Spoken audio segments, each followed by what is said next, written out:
Hi, I'm Eric Whitehead with Untamed Feast, and I have a business in specialty dried wild mushrooms, and my dryer is behind me here. We're going to talk a little bit today about how to dry a wild mushroom, what a buyer's looking for in a dried product, like what I'm looking for, how to keep it safe, and how to keep it valuable. Certain species of wild mushrooms can be quite valuable and sought after dried. Some of those are morels, porcini, lobster mushrooms. There's many to choose from, and some dry better than others. A chanterelle mushroom, for example, is actually better fresh than it is dry, although there's still a market for some dried chanterelles. And they have to be done correctly and to a manner that's clean and looks like a very good product. Mushrooms like morels actually have a better value dried because their value holds very well and they stay shelf stable. Now, my specialty is mostly in dried gourmet species of wild mushrooms. These species are better dried than they are fresh for a number of reasons. One is a porcini mushroom, for example, or king boletus, Boletus edulis. That mushroom is great fresh, but it has no shelf life. You never see it in a grocery store. It's highly perishable. It also has much more flavor if it's dried correctly. It concentrates the flavor. Now, some mushrooms, yes, you're concentrating the flavor, but you're actually making a chewy, woody type of product. So there's an art in the drying, and once again, the species matters. Most species of mushrooms you're going to have to process and dry the same day they're harvested. There's some exceptions to the rule, but for boletes, so that's porcini, red tops, slippery jacks, anything like that, they have to be processed the same day. The minute you agitate that mushroom, these are the Boletus family, the larvae, the flies, anything in them start moving, and they can't sit. It's lost product. You have to slice that up. You have to dry that as soon as possible, and then go through your product and throw away anything that's not good. Morels, chanterelles especially, can be left in a fridge for up to 4 or 5 days. That reduces their moisture content slowly, and it's still a safe environment to hold them. But how this typically works for an operation like mine is you're going out, you're getting the mushrooms. You're either working with the harvesters or you're getting them yourself, and then you're bringing them back to your dryer. And your dryer might be plugged in, so you have hydropower, or you might be running a generator to power it. Either way, the first step is you need an impeccably clean product. So you're going to spend as much time cleaning these mushrooms as you are picking them. A dirty mushroom in a dryer, the dirt sticks to it. Eventually somebody has to eat that, and a piece of grit in somebody's mouth is unpleasant and it's a lost customer. So first step is they got to be cleaned really well.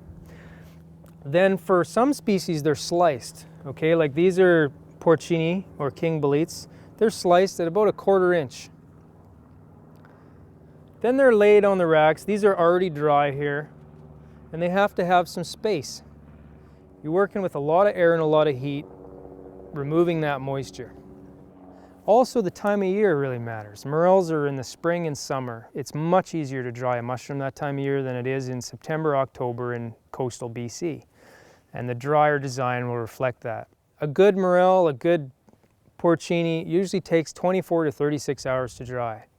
Now, if it's done in 10 hours, you baked it. If it's done too fast, you're going to lose a lot of flavor. If it's done too long, as I said, productivity. So you're aiming around that. Typically, it's 24 hours in the spring and summer for species like morels, and it's about 36 hours in the fall for species like porcini, chanterelles. Now, the ambient humidity of the day changes that quite dramatically. The temperature in your unit, the type of firewood you're using, all that has an impact. But basically, those are the numbers you're looking for. As a source for fuel, wood heat is really important. There's a lot of dryers out there in the commercial industry. There's propane as a heat source, there's diesel, there's a variety of different methods. I feel, and most of the industry feels, that wood heat is the best way. It's the cleanest heat, it's the driest heat. It has a nice kind of mild fragrance if you have to open up the door once in a while, and it's very safe. Also, dry pine is about the best fuel to use. Okay, so let's say you got your dried mushrooms now. You've sorted through them, you've picked out the good ones, the bad ones, and you've separated them. It's time to store them. So they've been finished at 50 degrees Celsius for a while, so there's no bugs or larvae in there that's going to hatch. You need a food grade, you need a container that pests can't get in. You can just use some Tupperware. They're pretty reasonable in price. And then spring for the food grade bags. They're not that expensive. Do not put your product into black garbage bags. It's really common. But what is unknown to most people is that they're perfumed. And that perfume on the inside of a garbage bag is actually toxic, and it's not a food safe product. So get yourself some food grade bags. In this case, these are dried morels. These came from Burns Lake, BC. There's also when we talk about how dry they should be, well, less than 8% residual moisture. 8 to 10 is okay. What happens if these are too dry, brittle?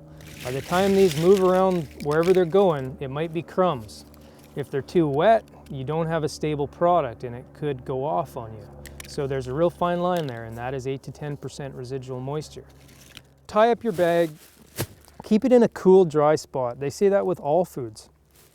That's what you want. You don't want these getting hot in here. You don't want them sitting by a sunny window, a heat register. Keep them downstairs in your cellar. Locked up tight, no pests, no airflow, and check them once in a while. These, basically you can sell morels up to a year later. Once you get beyond a year, there's two things that happen. That product is either getting better or it's getting worse. Dried mushrooms do age well, or they go off, and that's an art that you'll learn. There's much more flavor in an older mushroom if it's aged correctly. There's less flavor in a mushroom if it's not. It's also very important to keep your products separate always. So if you're picking a species of mushroom, that's what you're picking that day. That's all that goes into that bucket. That's all that goes into that dryer. And that's all that's getting handled. The next day, if you want to move on to something else, fine. What that does is keep your product totally allergen free. It's rare, but there are people that are allergic to certain kinds of wild mushrooms. And if your dryer can't be pressure washed before you start a new round or a new cycle, you're putting that person at risk. So always keep that in mind. One species at a time, and easy cleanable dryer. Now this particular dryer is hand built by me. It's a 6x10 utility trailer that's been converted. It runs off wood heat and it has a diesel generator option. Most of the time, if I can plug in, that's what I'll do. Even if I have to pay rent somewhere to station it. It's safer, you're plugged in, it's less of a fire hazard, and you have less drying cost. Diesel is expensive.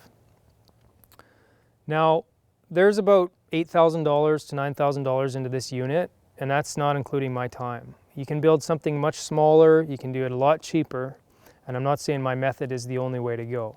Keep in mind airflow and good wood heat source. Some other aspects here is, this thing's outside a lot. So make sure that it's weatherproof, and you need some lights. You need some lighting inside and outside, because chances are you picked mushrooms all day, or you bought mushrooms all day, or whatever you're up to, and you have to process. And unless you're backing this thing beside a warehouse, you need some lights in order to process, to slice, to grade, to manipulate your product. Also, this one is transportable. It's built into a trailer, so you can move it around. Many operations would just take a dryer that they can throw in the back of a pickup truck and assemble it on site. That is a much cheaper option. However, it has its limitations, which include you're building it on a ground surface, it's not mobile, it's a lot of investment, and you don't quite know what you're getting into at the start of the harvest. Before you throw anything on the road, go and check with the Department of Transportation. Utility trailer, obviously you can tow down the highway. Vehicles over a certain size, they have to go through scales. There's some things to consider before you just start slapping something together in the backyard and expecting to be able to tow it down the road. So before you put a lot of time and energy into this, do a little bit of research. You also may run into some troubles with insurance as far as insuring a unit that has a stove inside it. So just keep these things in mind, write it all out before you invest your money. When it comes to building racks and screens, wood is definitely a good way to go. But if you can afford to get it done out of aluminum or stainless steel, by all means do it. It's less moisture for your machine to run through on every cycle. The other thing is, as I mentioned before, the ability to power wash it. It's nothing to come in the front door with a power washer and just spray the whole thing out. That means electronics, wiring for tail lights, all that has to be moved to the exterior of the unit. That's really important. You will have, I guarantee you, about 3 months on a mushroom dryer if you use the stock wiring. There's moisture in there to a great degree every day, and heat. Surfaces that don't rust. You want to use aluminum, sheeting, whatever, things like that. You don't want rust around food. Common sense type things. So now, let's say, for example, you want to try this out. You're like, you know, I can build a pretty cheap mushroom dryer, and I got an abundance of mushrooms, and I want to give this a shot. The first thing that's going to happen is you're going to be sending a sample of your product to someone like me. So that's kind of where the beginning of the grading process starts for you, and you get a yes/no answer, or this is garbage, or this is great, and you decide on a price from that. Or if you're putting them on Wild Trader or wherever you're selling them, you'll figure that out with your client. But the biggest thing, as discussed before, is it's got to be clean, and it's got to be worm-free and a good product. That may be harder to do than it sounds. Make yourself up a food safety plan. This doesn't have to be a big deal. Lay out how you're going to ensure that A, this is a safe mushroom that you're harvesting or buying, B, how you're processing it, that you're washing your hands, that you have hand washing sinks on site, and all the other aspects that make this a consumer-friendly product. Now, when it gets into rules and regulations for this, that is some things you're going to have to figure out on your own, or talk to the people in charge of that. So with your food safety plan, number one, what am I drying? You know, if you're already in the industry and you're thinking about drying mushrooms, obviously you know what kind they are.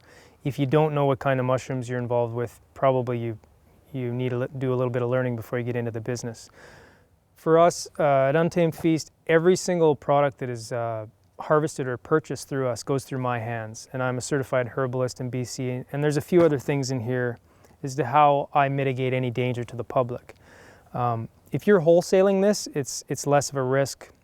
If you're shipping it to another company, they have to do their due diligence in what is this product. But, you know, in your safety plan, you should say how you know the difference and how this is working.